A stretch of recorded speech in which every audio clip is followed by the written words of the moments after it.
5 guns seized in Salt Spring, St. James. Law enforcement sources have disclosed that 3 assault rifles were among 5 guns seized by the police in Salt Spring, St. James on Tuesday, June 7th. A quantity of ammunition was also seized. At the time of this publication, the JCF had not released any details about how the guns and ammunition were seized.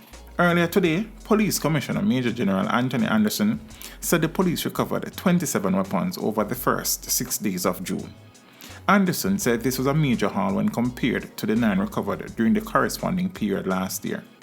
He also disclosed that up to May 31st, a total of 320 guns were removed from the nation's streets, representing a 2% increase when compared to 2021. The figure for last year was 314 firearms. Teach them! Hey, yo, hello! Send the message and make it reach them. It's teach them. Right here, Warlord representing. Thank you for watching. Like the video before you go. Please subscribe if you haven't done so. And remember to share the video with your friends and family. And browse the channel for more quality content. Until next time, walk good, my friends. Teach them!